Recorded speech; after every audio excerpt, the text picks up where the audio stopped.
question ni Sir Carl June. Ako pa na magbabasa? Okay, ako na pala magbabasa. Ang question ni Sir Carl June from Kapatid Insider, anong i-expect ng mga... Bigyan mo sa kanya. Ayun, pwede naman sa kanya. Oo, para makita Ayan. boses. Ayun, better. May mic ba dyan? Pasahan natin ng mic. Ito. Yo! Alam ko, ati paano? Okay na kayo. Alam ba yan? Alam ko to? Aga nila nilagay. Lagyan natin Tingnan yung... mo kami dun. Sino magtatanong? Ikaw po. Idol, palakas naman ang Ganun microphone. na yung sumunod pala. Ano ka ba? Sinisang lang. Lagyan mo ng tigila.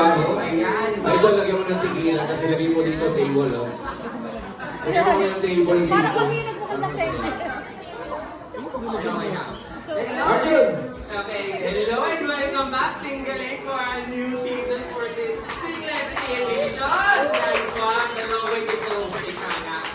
So, yung nga po, my question is, now that Singaling Celebrity Edition is finally here, anong may expect sa mga kapatid natin na naghihintay sa bagong season na ito? Muna na ako. Nakatapos. Wala ka tinanong eh. Sino po? Ay, sino po? Kakatapos lamang po ng very successful yung singling ang tawag dito? Regular season, season 3. At of course, ang naging grand champion namin, si Shannon Garciso. At yun, nakakatuwa yun. And inantabayan na namin kaagad, napapasok agad ang celebrity of course. And we're just so happy, excited to present to you at ipakita sa inyo ang nangyari doon sa Celebrity Edition. Ano ba yung tanong mo? Ayun lang. May sasagot po ba sa question? Ano daw yung may expect? Nakikita mo naman sa mukha namin, masaya kami, di ba? Masaya yun, sigurado. At saka, nakaka-proud kasi yung ano na yun, yung Celebrity Edition. Kaya nakaka-proud kasi makikita mo yung kapwa mo artista, handa siya magmukhang tanga doon para lang sa kanyang mga, yung sa kanyang Beneficiary. support ng beneficiary. Doon makikita yung, ano ba tawag doon? Yung good side, good nature ng mga kasama mo sa industriya.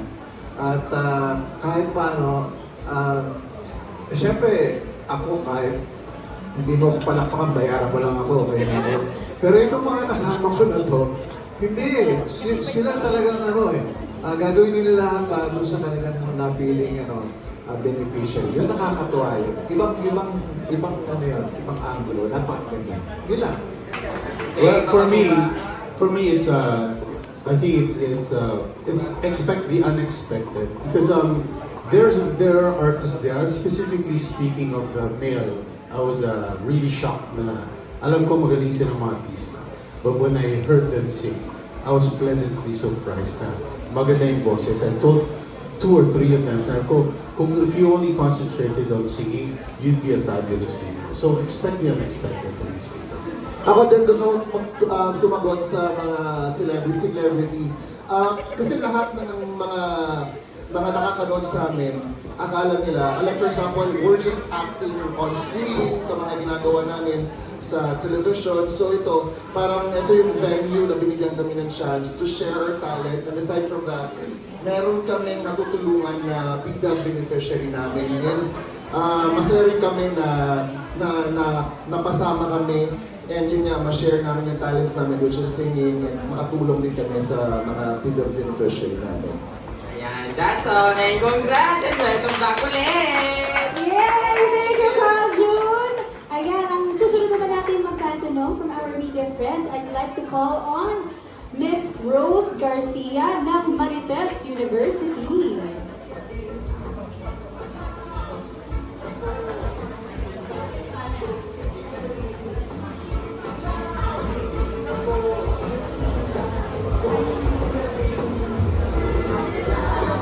Ayan, good afternoon po and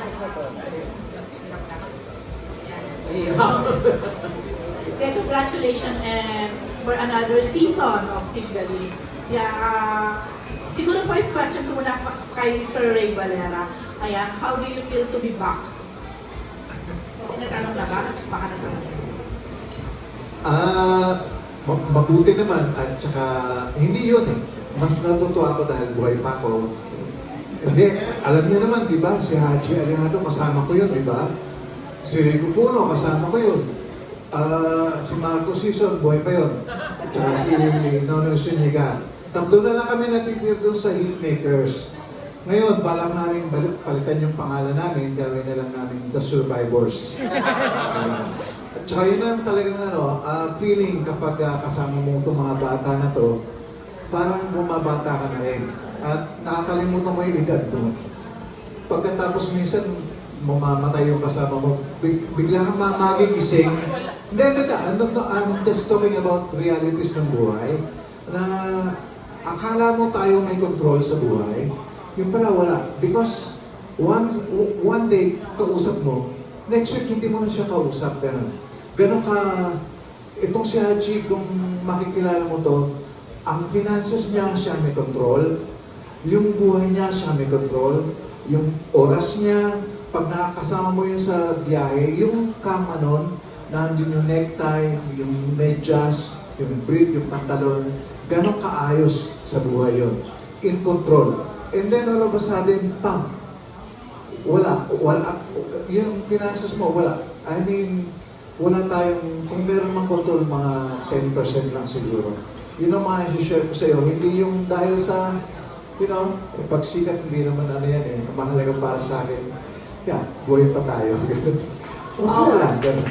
Baka naman po, it's a blessing na we're still alive. But, follow up yung sinabi nyo. Somehow, so you are also grateful and ano din yung feeling nyo na yung pagiging relevant pa rin until now.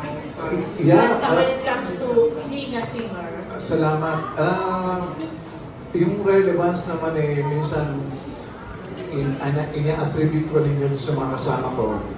Dahil, alam mo, madali naman sumikat kung tutuusin.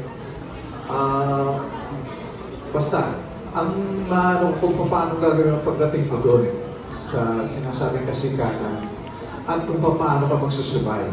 Ngayon, yung mga kasama ko, matatagal na sila sa industriya na to, masasabi sa inyo na importante talaga kung paano ka magtatagal dito, hindi yung kung ano pa man. Dahil para sa amin, para mong hindi mo tinatalikuran yung mga tumangkiling sa'yo, gano'n. Kung pangako mo is sundan nyo ko, gano'n. Up until the end, di ba? Gampanan mo yung pinapil mo na sinuportahan ka nila out through the years. Kaya mapapansin mo, kapag nanood ka ng mga show namin, kahit di man naka-dextrose na, at saka naka-wheelchair, ano pa rin? Hindi, inano pa lang yung... Wala naman naka-wheelchair. Meron din. Oo nga.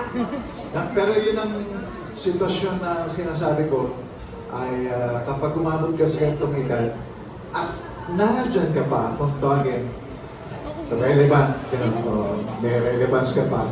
Meaning, you have done your job as an artist at na nakikita mo yun at kung pwede mo ipasa dun sa mga susunod na generation. This is how to do it, Hindi ka basta, mag-drugs ka na lang dyan, dahil okay ka na, may pera ka na, gano'n. And marirealize mo na itong mga matanon ng artist na to, ako, personally, mapansin mo, hindi mo ko makikita na-involved sa kung anong kontrobersya na nahuli ako kung anong, wala akong ganun. Dahil pinapangalagaan ko yung pagtitiwala ng mga fans sa akin. Yun lang. Thank you po. Sige, follow ko na rin po kay Randy, kay Ninya, kay Kay, at saka kay Ariel. So speaking of relevant tayo and staying power, of course. Since sa mga kasama niyo dito ay most of them mga newcomer or mga baguhan pa rin, no? Ano din yung meron kayo at at the same time i-advise nyo sa kanila in terms of that, na parang yung show nyo na Singgaling na parang sabi nga namin doon kanina parang early 90s pa yata to or mid 90s. Sigunda ko na lang yung sinabi ni Kuya Ray kung bakit siguro nagtatagal kami. Siguro kami nila, si Kuya Ariel, yung mga halos kabatch ko yan eh. So we'll be celebrating our 40th anniversary. Si Kuya Ray, 60th na siya. So, ano ba? 50 lang, 50th anniversary. Tumatagal kasi kami sa pakikisama namin. And malaking bagay yung kung mapapansin nyo, kami walang pastaran kami, regardless whether bago artista ka o matandang artista na kami, as long as we're very happy being with each other. Pagkatapos, yun na, nakakatuwang i-impart kung whatever we have. Kung ano man yung mga ginagawa namin noon, gusto nga namin ibigay sa kanila eh. Paano humaba? Kasi tatanungin nila, sooner or later, tatanungin ka, paano humaba yung career nyo? Pakikisama lang sinasabi namin. Mawawala ang boses mo, mawawala ang lahat, tataba ka, kung ano-ano. But as long as meron kang pakikisama, hindi lang sa fans mo, kundi sa mga katulad nyo, yung press people, as long as maganda yung pakikitungo namin sa inyo, I'm very sure hindi nyo kami iiwan. Yun lang po. Ako sa akin lang kasi, isa rin na sinabi ni Sir Ray Valera is yung talagang mamahalin mo yung fans mo. Kasi minsan, di ba, pagdating mo sa taas, di ba, marami kang hindi, kumbaga, madaming mga fans na matitigas din ng ulo, tapos ikaw rin bilang artista, minsan naiinis ka dahil pagod ka rin, o gutom, di ba, gano'n. So minsan hindi mo sila pinapansin. Pero siguro isang aside mo muna yun, kasi sila yung reason kung bakit nandito kayo. So siguro talagang dapat mamahalin mo sila. And yung mga tao na tumulong sa'yo along the way sa pagsikat mo, huwag mong kakalimutan talaga. Kasi marami talaga yung nakakalimot sa mga taong nakatulong sa kanila. Yun lang sa akin. Pagmamahal sa fans at sa mga taong nakatulong sa pag-angat mo sa buhay. Tama, yun naman. Yun naman. Longevity, di ba? Sa showbiz. Kasi marami ngayon yung biglang sikat. Pero parang may-maintain yun. Kami, in fairness naman, I can speak, I think, sa ating lahat na hindi mo kami palong-palo, no? Hindi kami laging nasa taas. Hindi kami nawawala. Kasi nga, again, tama sabi ni Kuya Randy, pakikisama is everything. At saka yung pagmamahal mo sa trabaho, makikita yun eh, sa entablado o sa pelikula, sa screen. Pag mahal mo yung trabaho mo at mahal mo yung mga katrabaho mo, importante yun. So pakikisama is everything. At of course, lagi ka dapat grateful. Diba? Alam mo kung saan ka nanggaling ka, Lord. Kasi minsan yung matindi rin yung pagbagsak niya.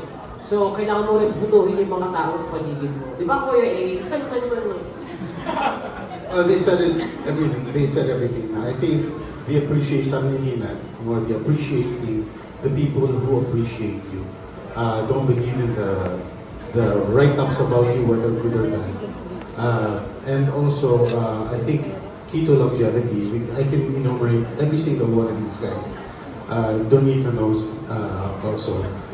Who has been here for more than 10 years, 15 years, 20, in Ray's case, 70 years. No?